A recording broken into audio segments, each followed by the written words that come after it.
이 하나님의 말씀을 받들어 봉독하겠습니다. 하나님의 말씀은 시편 126편이 되겠습니다.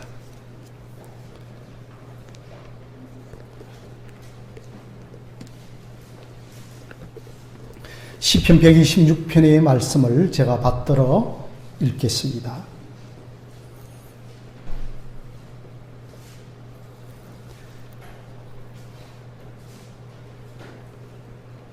다 찾으신 줄로 알고 시편 126편의 말씀을 봉독하겠습니다. 여호와께서 시온의 포로를 돌려보내실 때에 우리는 꿈꾸는 것 같았도다. 그때 우리 입에는 웃음이 가득하고 우리 혀에는 찬양이 찼었도다. 그때의 먼 나라 가운데서 말하기를 여호와께서 그들을 위하여 큰 일을 행하셨다 하였도다. 여호와께서 우리를 위하여 큰 일을 행하셨으니 우리는 기뻐도다. 여호와여, 우리의 포로를 남방 시내들 같이 돌려보내소서. 눈물을 흘리며 씨를 뿌리는 자는 기쁨으로 거두리로다. 울며 씨를 뿌리러 나가는 자는 반드시 기쁨으로 그 곡식단을 가지고 돌아오리로다. 아멘. 오늘도 우리 주님의 이름으로 오신 여러분들을 환영하고 또한 비대면으로 참여하는 모든 하늘신 교회 교우들에게 삼위 하나님의 크신 은혜가 함께하기를 소원드립니다. 사랑하는 성도 여러분, 오늘 말씀은 우리가 익히 암송하고 있는 시편입니다. 특별하게 이사하고 기업을 할 때 저는 이 말씀의 액자를 선물로 드리기도 하였습니다. 그러나 이 말씀이 우리의 공로나 자질, 우리의 열심을 강조하는 그러한 말씀이 되어서는 안 됩니다.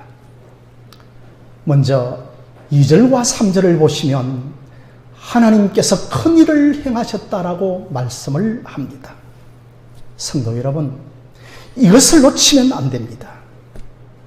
5, 6절 말씀만 붙들면 내 공로주의, 내 자질주의가 되는데 이것을 신학적으로, 교리적으로 알미니안주의라고 합니다. 저는 오랫동안 5, 6절만 보였지 2, 3절에 하나님이 큰 일을 행하셨다라고 하는 이 구절을 못 보다가 이 구절을 발견하고는 가슴이 쿵쾅쿵쾅 거렸습니다. 하나님이 우리를 위하여 큰 일을 행하셨다. 하나님이 나를 위하여 큰 일을 행하셨다라고 하는 것을 먼저 인정하고 그 가운데서 우리가 눈물을 흘리며 씨를 뿌리는 것입니다. 오늘 시편의 말씀은 이스라엘 백성들이 성전에 올라가며 불렀던 시편의 노래입니다. 성전에 올라가면서 자기 공로 내세우고 주일 예배 드리면서 한 주간 내가 얼마나 공로를 쌓았는가, 그것 가지고 오시면 안 됩니다. 한 주간 하나님께서 얼마나 나를 도와주셨는가, 전적으로 하나님이 나를 주장하셨는가, 얼마나 내 걸음을 인도하셨는가, 나를 품에 안으셨는가, 이런 심령으로 예배해야 하는 것입니다.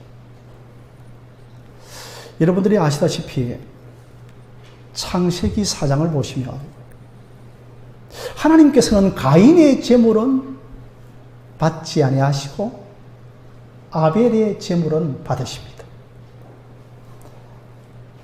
아벨은 어떤 식으로 제물을 드리는가 하면 내가 지금 수확한 모든 것이 다 하나님의 것입니다.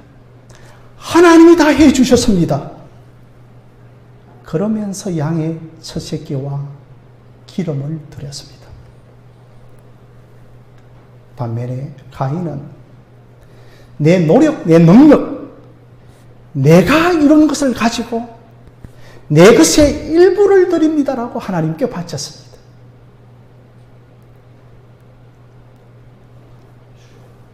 구약시대 이미 아벨은 내 공로는 아무것도 없습니다. 나는 하나님 앞에 무의미한 존재입니다.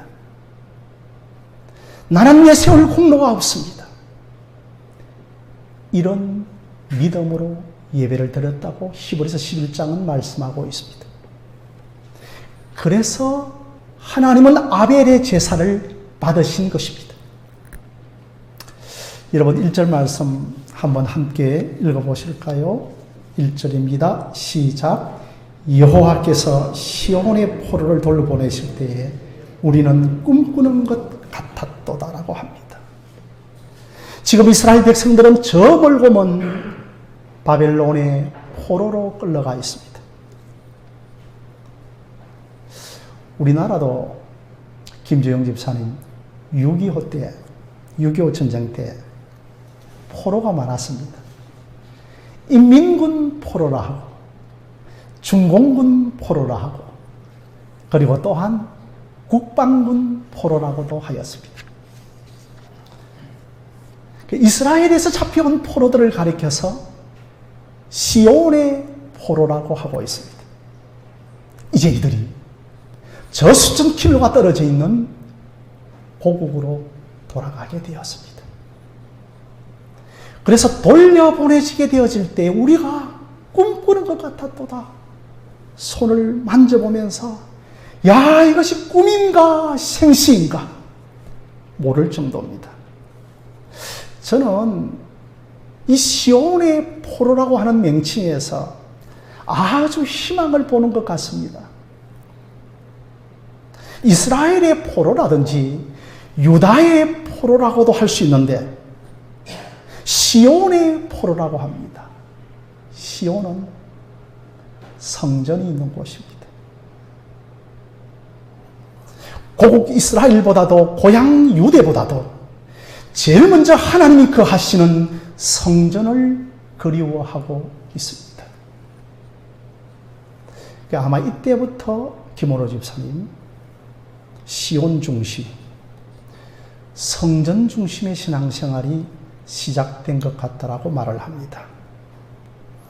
그래서 이스라엘 백성들은 끊임없이 시온으로 돌아가자라고 강조하였죠. 이것이 나중에는 여러분 시오니즘이 됩니다. 1948년에 이스라엘 초대 총리였던 벤 구리온이 시온으로 돌아가자라고 하면서 전 세계에 흩어졌던 유대인들이 팔레스틴 땅으로 돌아온 것이었습니다. 아무튼 바벨론의 포로들은 지금 우리가 아무리 악한 상황 가운데 있더라도 우리에게는 시온이 있다. 우리는 시온에 속한 백성이다. 나에게는 돌아갈 시온 성전이 있다라고 꿈을 가지고 있었습니다. 성도 여러분, 예루살렘에서 바벨론까지는 무려 수천 킬로입니다. 돌아간다고 하는 것은 절망적이요 불가능한 상황입니다. 지금 완전한 노예 상태입니다.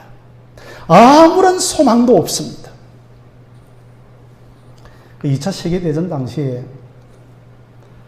포로들은 평균 40% 정도는 죽었다고 합니다. 그런데 이 포로 앞에 시온이라고 하는 단어를 붙이고 있습니다.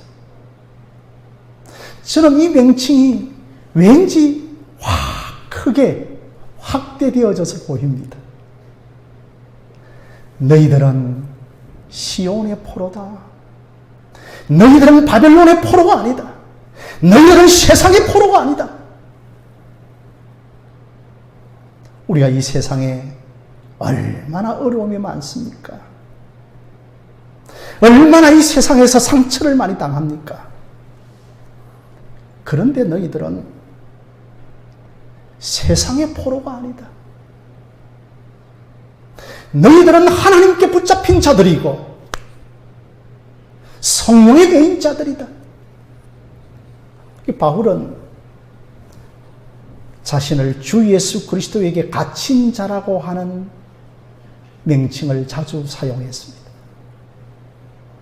그리스도 예수 안에 종된 나 바울이라고 자신을 소개하였습니다. 사랑하는 성도 여러분, 이것이 우리의 소망입니다. 우리는 세상에 속해 있지 않는, 아니 우리는 세상에 속해 있는 세상의 포로들입니다. 고집사님, 먹지 않을 수 없고 직장도 다녀야 하고 우리가 구조적으로 세상의 포로가 되는 요소들이 참 많습니다.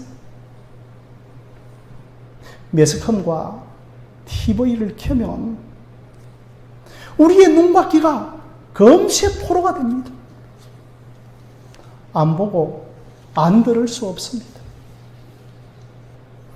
그러나 시온의 포로라고 합니다. 그 시온의 포로들에게 어떤 일이 일어납니까? 고국으로 돌아가라. 꿈꾸는 것 같았습니다. 전혀 불가능한 일이 일어났습니다.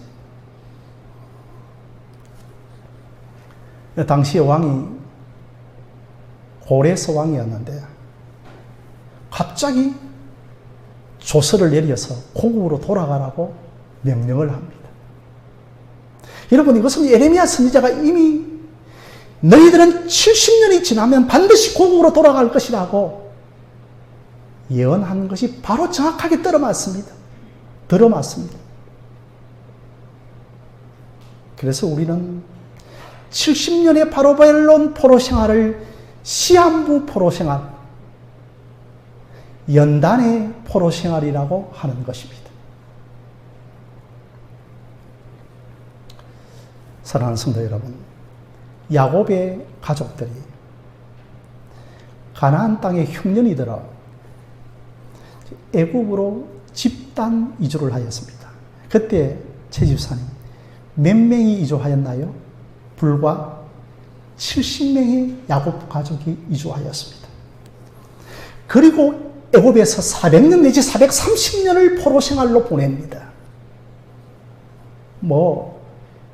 잘난 아들 요셉이 살아있을 때는 대접 좀 받았지만 죽고 나자 집도 주지 않은 채 백도를 만들려고 합니다. 노예 중에 이런 노예가 없습니다. 애굽의 생활도 바벨론의 노예의 포로 생활과 다를 바가 없습니다. 그런데 70명이 내려가서 200만 명을 이룹니다. 이렇게 많아지는 것은 불가능합니다. 하나님께서 아브라함을 부르면서 너의 자손을 하늘의 물결과 같이 바다의 모래알같이 많게 해주시겠다고 했는데 그 언약을 포로에서 애굽에서 이루어 주시는 것입니다. 그러므로 애굽은 이스라엘 민족이 탄생하는 모판이요 인큐베이터가 됩니다. 애굽에서 종살이 하는 것이 인구수 늘리는데 최고의 방법이었습니다. 제가 이 설교 준비하면서 과연 전 세계 인구수가 언제부터 늘었는가를 검색을 해보니까 근자에 20세기에 들어서부터였습니다. 김원일 부사님, 우리 대한민국 남한에 해방할 때 인구가 얼마인지 아십니까? 2,300만 명. 1600년대에 조선시대의 인구가 1000만 명 정도입니다.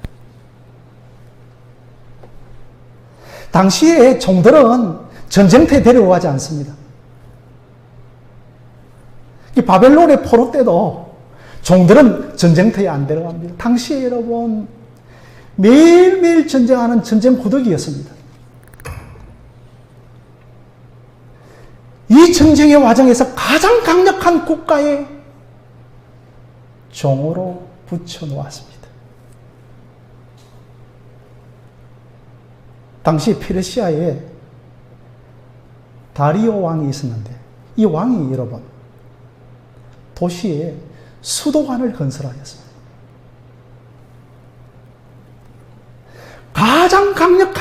군왕 옆에 종으로 붙여놓았습니다. 그 왕 옆에 요셉이 총리를 하고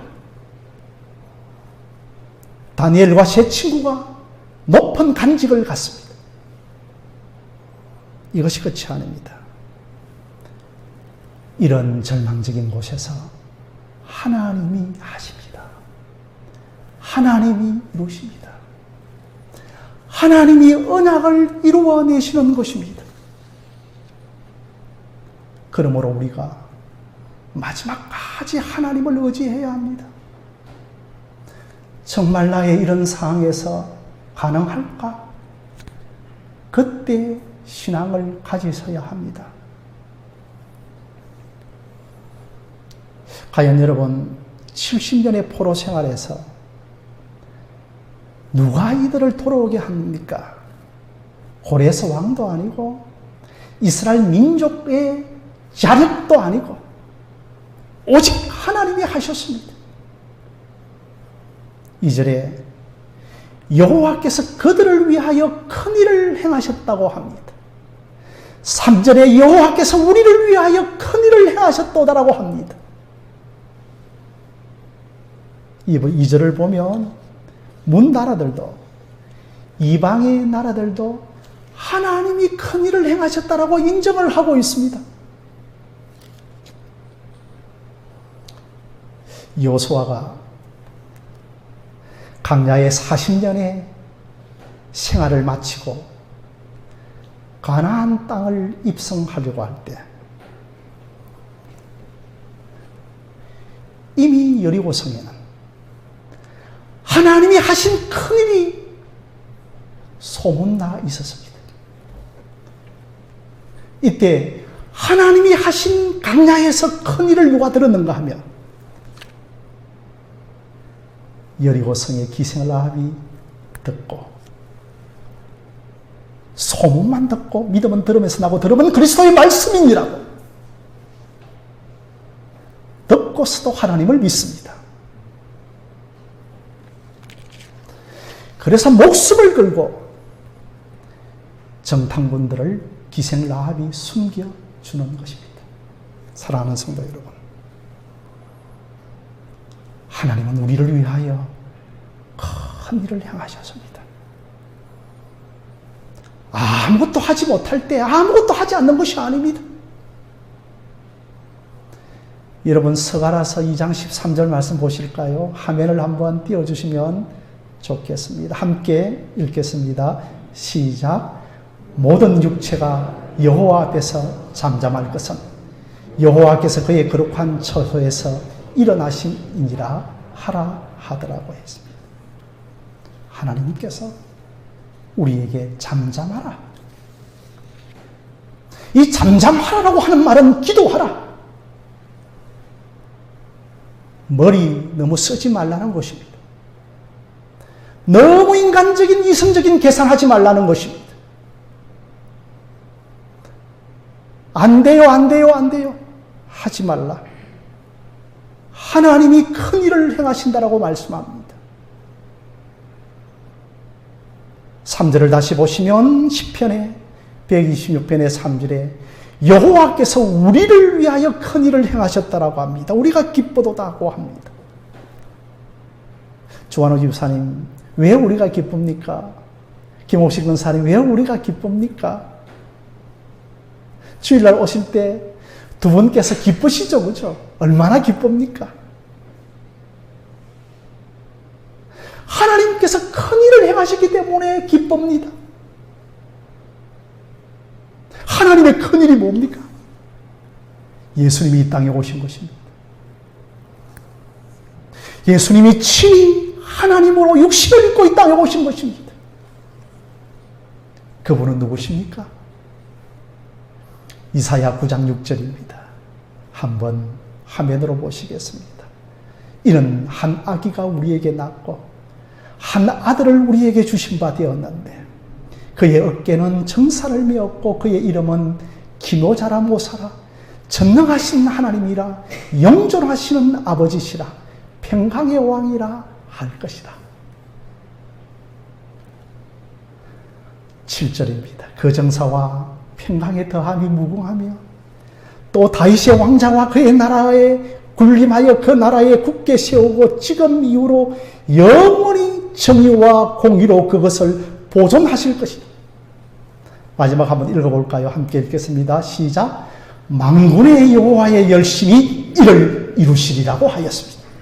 저는 이 7절 하반줄에 하나님의 열심히 이를 이룬다고 하는 것이 크게 다가왔습니다. 제가 청년 시절에 지금은 이제 은퇴하셨는데 남포교회에 박영선 목사님이 계셨는데 아니 이분이 신학교가 제가 다닐 때 하나님의 열심이라고 하는 이 책을 펴내셨는데 얼마나 은혜를 받았는지 그때부터 제가 성경을 보는 눈이 확 열리게 되었습니다. 아, 내 인생을 향한 열심이 나보다 하나님이 더 열심이시구나. 그때부터 하나님 안에선 제가 많은 평강과 살롬과 안식을 누리게 되었습니다. 문다원양 주변 정리한다는 말이 있죠. 주변 정리한다. 하나님이 다 하시고 궁극적으로 보면 우리는 주변 정리하는 거예요. 우리는 청소하는 것에 불과합니다. 사랑하는 성도 여러분, 하나님의 열심 중에 가장 큰 열심은 예수 그리스도이십니다. 그리스도를 이 땅에 보내신 것입니다. 하나님의 열심 중에 가장 큰 일은 예수 그리스도의 십자가와 부활입니다.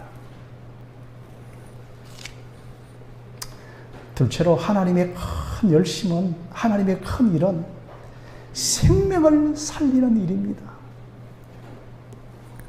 생명을 살리는 일은 구속하는 일이요 영혼을 구원하는 일입니다.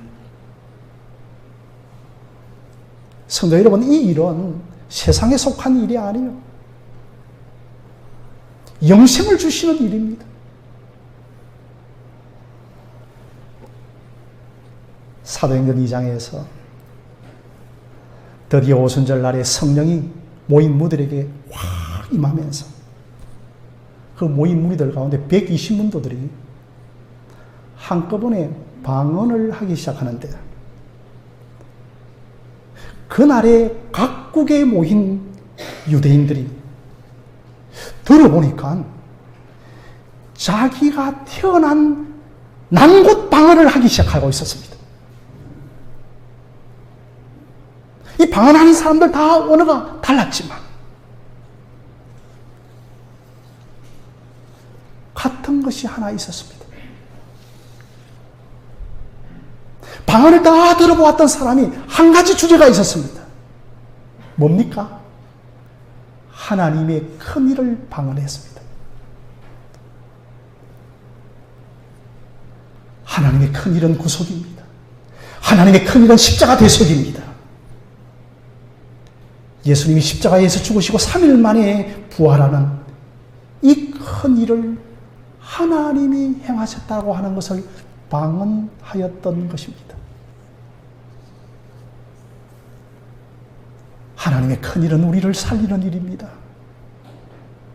이렇게 큰 일을 우리에게 큰 일을 행하셨다라고 하는 것입니다. 4절입니다, 여러분. 여호와여 우리를 포로를 남방 시내들 같이 돌려보내소서. 물을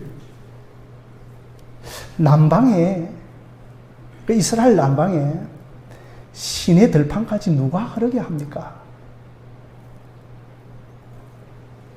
남방에 물이 확 흘러가고 있는데 이 물을 누가 흐르게 하십니까? 한강의 물을 누가 끌어당기는가요? 하나님이 한강물을 끌어당겨서 서해로 흘러가게 하십니다. 포로된 우리를 돌려보내시는 분은 하나님이시라는 것입니다. 사랑하는 성도 여러분, 우리는 마음의 중심을 가져야 합니다. 중심을 보시는 하나님이십니다. 우리는 시온의 포로들입니다. 아무리 이 세상이 세상의 이치대로 돌아가고 흘러가더라도, 내가 불이익을 이 세상에 보고 손해를 보더라도, 우리는 하나님의 포로 되어진 자요, 하나님께 매이고 하나님께 사로잡히고 성령의 매인 자들입니다. 5절과 6절입니다. 눈물로 씨를 뿌리는 자는 기쁨으로 거두리로다. 울며 씨를 뿌리러 나가는 자는 반드시 기쁨으로 그 곡식단을 가지고 오리로다라고 했습니다.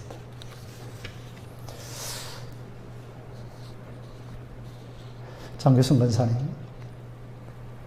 눈물을 흘리며 씨를 뿌린 적이 있으시죠? 눈물을 흘리며 씨를 뿌린 적이 있습니다. 이상호 집사님, 이 눈물에다가 좀 신학적인 개념으로 뭘 바꾸면 될까요? 우리가 신학을 살아가는 성도이지 않습니까? 눈물에다가 예통으로 바꾸면 됩니다. 신자의 눈물에다가 예통으로 바꾸어 보십시오. 성도 여러분, 신자의 눈물은 예통의 눈물입니다. 그저 눈물을 고난으로만 보는데, 저는 마태복음 5장에 예통하는 자는 복이 있나리라고 딱 들어맞습니다. 예통하는 자는 복이 있나니 그들이 위로를 받을 것임이라고 하였습니다.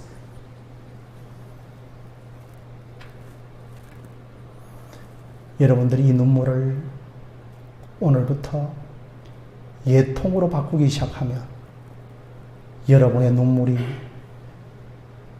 은혜인 줄 믿습니다.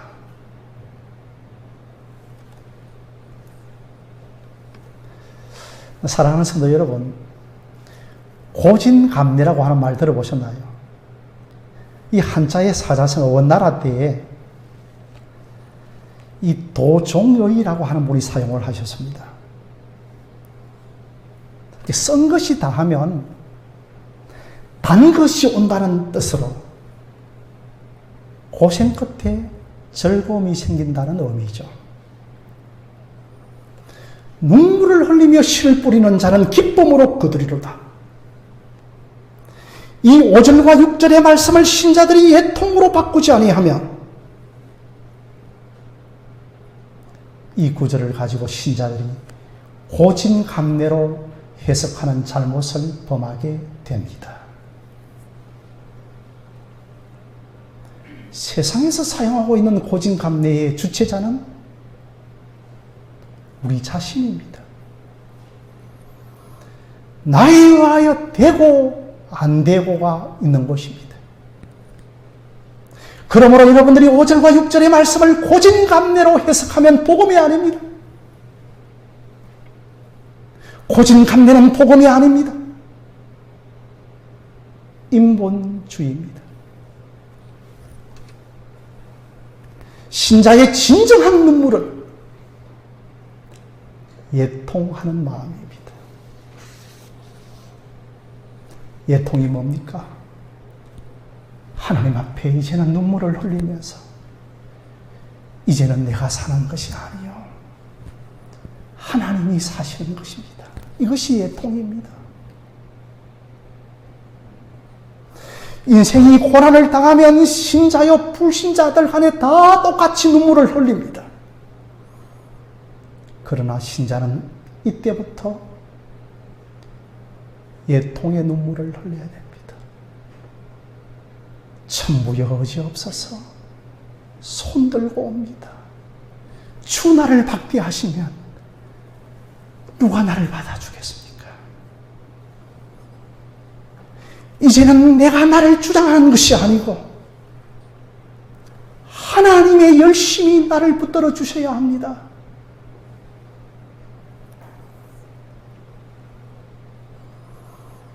내 눈물로, 내 열심으로 씨를 뿌리고 기쁨으로 달을 굳은다.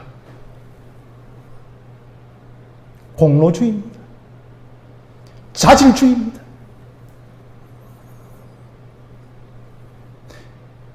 이 눈물에는 공로가 없는 눈물입니다.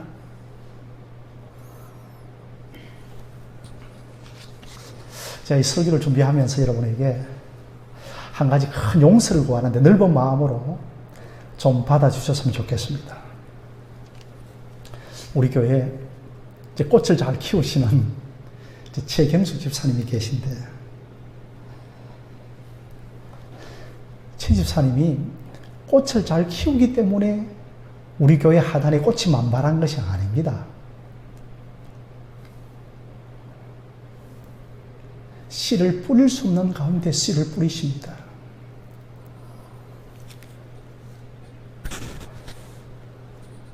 가정과 처한 형편이 씨를 뿌릴 수밖에 없습니다. 기도할 수밖에 없습니다. 뿌리다 보면 마음의 평안이 있고 꽃을 보면 기쁨과 안식이 있습니다. 은혜로 뿌리는 것입니다. 어떨 때는 좀 안 뿌리고 죽고 싶습니다. 퍼질고 쓰러지고 주저앉고 싶은데도 은혜로 뿌리는 것입니다. 사랑하는 성도 여러분, 성경을 여러분 두루뭉실하게 해석하고 읽으면 안 됩니다. 눈물을 흘리며 씨를 뿌린다고 했는데, 여러분 성경을 정확하게 한번 읽어보시면 포로 주제에, 노예 주제에 뿌릴 땅이 어디 있습니까? 땅 한 평 없습니다. 노예가 일어나서 기경할 땅도 없습니다. 하나님의 전적인 은혜로 씨를 뿌리는 것입니다. 하나님이 하시는 일에 우리가 함께 하는 것입니다. 이제는 내가 산 것 아니요, 내 안에 그리스도가 사시는 것입니다.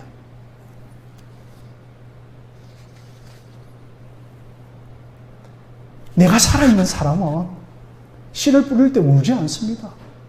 장로님,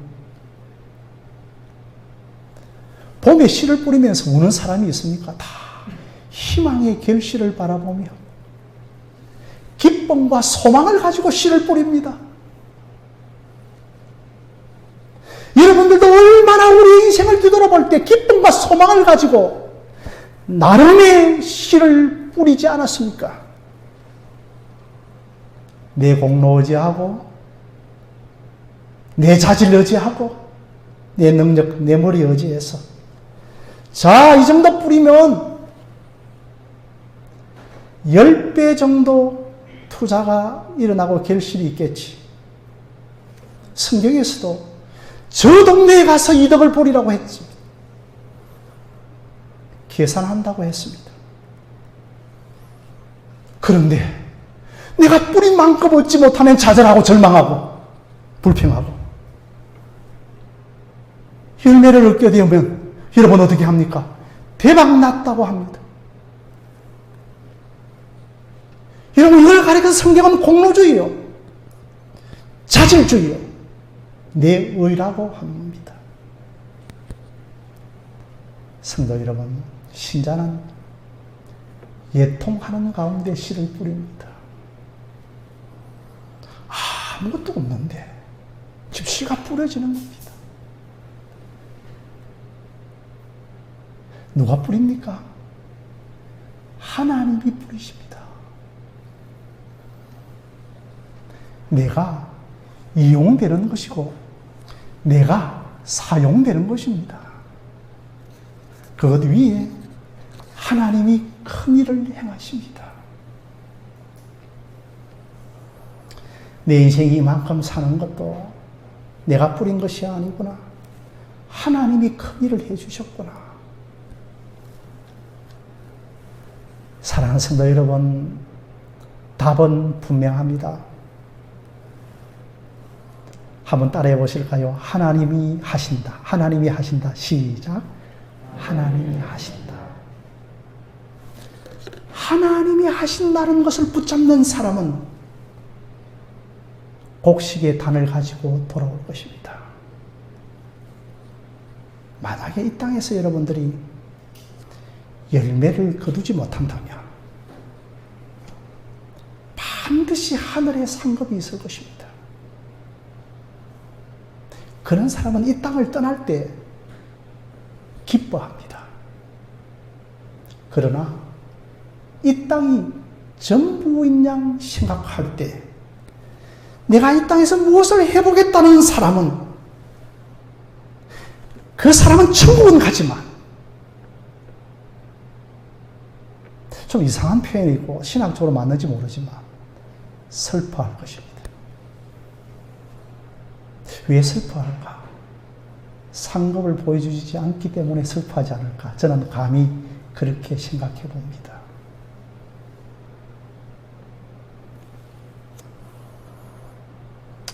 이 종을 사용해 주십시오. 가진 것 아무것도 없지만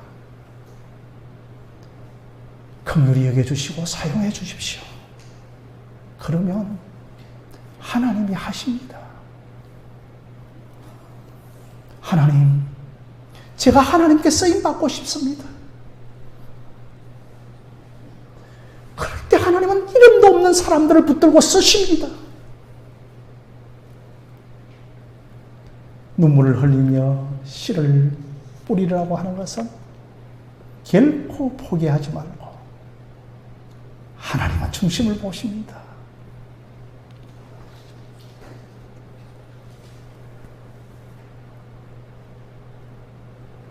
중심은 나라도 움직입니다. 근사님들, 중심은 나라도 움직입니다.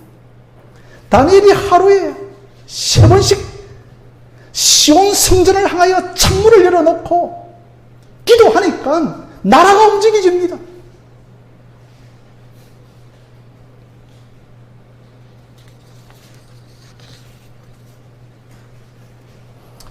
사랑하는 성도 여러분, 여러분들은 세상에 살지만 세상의 포로 같지만 성전의 포로요, 교회의 포로요, 하나님의 포로요, 예수님의 포로요, 말씀의 포로요, 복음의 포로가 다 되시기를 주님의 이름으로 간절히 축원드립니다.